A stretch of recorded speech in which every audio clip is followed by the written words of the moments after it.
男孩被人杀害放进纸箱，凶手至今未被警方查获。今天我们将目光投向美国宾夕法尼亚州，讲述这起尘封60余年的纸箱男孩命案。1957年2月25日，美国宾州费城福克斯切斯地区一条长约800米、两侧被茂密树林环绕的偏远小路成为了命案的发生地。这里人迹罕至，与世隔绝，常被用作非法遗弃、大件垃圾的场所。当日18岁的约翰前往此处检查自己设置的捕鼠陷阱时，在路边与森林的交界处发现一个纸箱。靠近后，他惊恐地发现箱内竟是一具小男孩的尸体。由于担心非法捕猎的行为被警方发现，约翰未敢报警，取回陷阱后仓皇逃离。几天后，26岁的大学生弗莱德也途经这片小树林。弗莱德有偷窥树林中情侣的特殊爱好，且曾因偷窥被警方拘留，因此起初他也不愿与警方产生关联。但在回家途中，收音机里播放的失踪儿童新闻让他内心备受煎熬。最终他向教堂牧师坦白了发现尸体的经过。在牧师的劝说下，弗莱德一同前往警察局说明情况，这起命案才正式进入公众视野。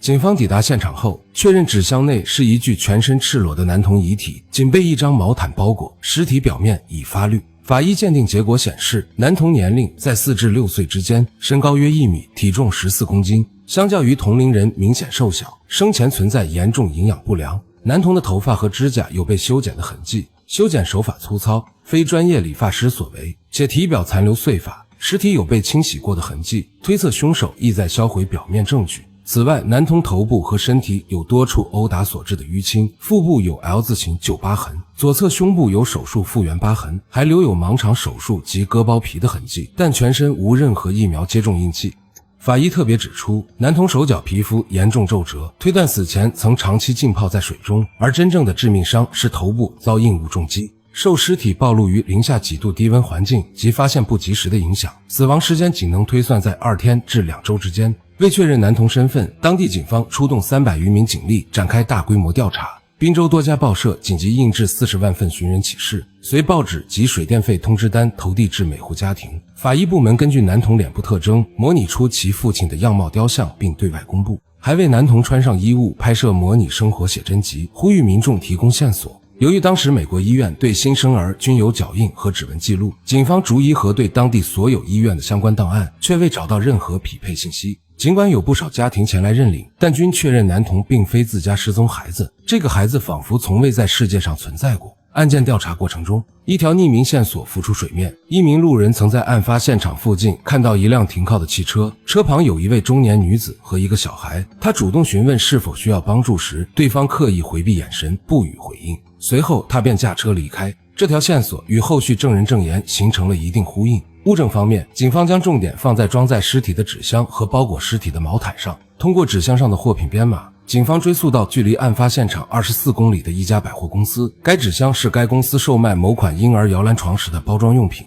经查，共有12位顾客购买过该款摇篮床，其中8位顾客的信息可追踪，但这些顾客均表示纸箱已留存或丢弃，且家中孩子均健在，家庭关系无异常，纸箱线索就此中断。而包裹尸体的毛毯产自美国北卡州或加拿大魁北克省，属于北美市场常见商品，各大超市和商店均有售卖，无法锁定具体购买者，毛毯线索也未能取得突破。就在调查陷入僵局时，有人在案发现场5公里左右的地方发现一条儿童围巾，警方赶赴现场搜查，又相继找到一条儿童手帕和一顶成人绿色灯芯绒帽子。这顶帽子成为关键证物，内侧绣有生产厂家名称。警方联系到该厂家，实为一家帽子专卖店，老板确认帽子是其店铺制作售卖，回忆起购买者是一位20至30岁的本地年轻男性，但具体样貌已记不清。这一特征让警方联想到第2名目击者弗莱德，随即对其进行2次审讯，但弗莱德始终否认杀人及帽子归属，且通过了当时较为稀有的测谎仪测试，警方最终将其排除在嫌疑人名单之外。1957年7月，因调查进展缓慢，警方不忍男童遗体长期停放，通过社会筹款为其举办了简单葬礼。墓碑上刻着请上帝保佑这位美国不知名男孩，寄托着人们的惋惜与期盼。多数人以为案件会就此沉寂，但负责此案的化验所研究员布里斯托并未放弃，决心为男童讨回公道。接下来的3年里，布里斯托独自追查线索，却一无所获。无奈之下，他求助于当时著名的超能力者弗洛伦斯。令人意外的是，弗洛伦斯在对案发现场毫无了解的情况下，提供了一个距离案发现场2.4公里的儿童寄养机构地址。布里斯托随即展开调查，发现该机构由亚瑟和凯撒琳夫妇经营。凯撒琳与前夫育有一女安娜，安娜存在智力障碍，未婚先后生下4个孩子，前3个夭折，第4个在3岁时因意外离世。这一情况让布里斯托高度怀疑安娜与纸箱男孩命案有关。布里斯托暗中调查亚瑟一家时发现，他们突然关闭寄养机构，还举办跳蚤市场处理杂物。布里斯托乔装成顾客潜入，发现其家中有疑似涉案百货公司售卖的婴儿摇篮床，还有一条与包裹男童尸体的毛毯极为相似的物品。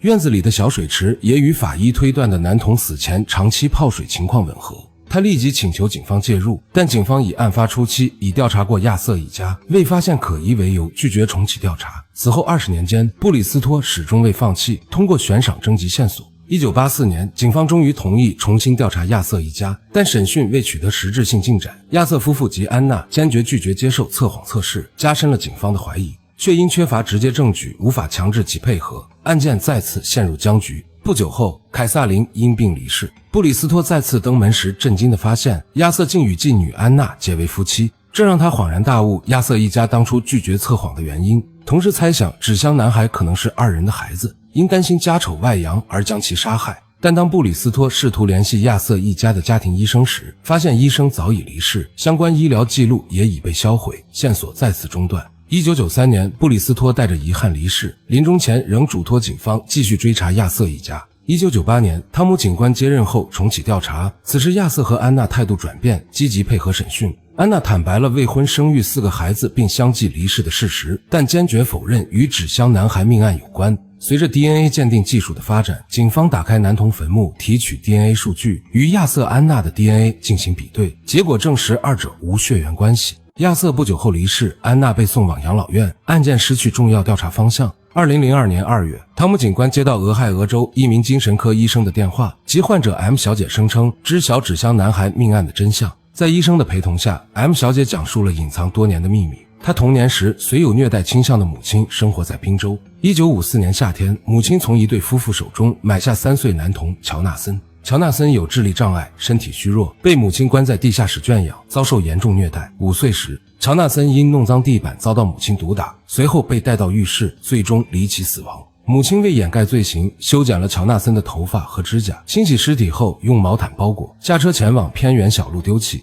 途中曾遇到一辆汽车停靠询问，母亲让 M 小姐遮挡车牌，保持沉默。待对方离开后，将乔纳森的尸体放入路边捡到的纸箱中遗弃。M 小姐的证言细节完整，与匿名路人的描述高度吻合。警方立即搜查其童年住所的地下室，却未发现任何禁锢过人的痕迹。邻居们表示不相信 M 小姐母亲有虐待倾向，且曾进入过其地下室未发现异常，反而对 M 小姐的精神状况提出质疑。其精神科医生也表示M 小姐的证言可信度较低。警方进一步调查发现， M 小姐证言中的诸多细节与已公开的案件资料高度重合，推测其证言可能是基于公开信息编造的故事。如今60几年过去，纸箱男孩命案仍未告破，尽管期间陆续出现过一些线索，但最终均被证实为误会。当年参与调查的人员大多已离世，但追查真相的接力从未停止。目前，男童的 DNA 数据已录入美国国家 DNA 数据库，人们期盼着有朝一日，这位不知名男孩的墓碑上能刻上他真正的名字，这起跨越半个多世纪的悬案能迎来迟到的正义。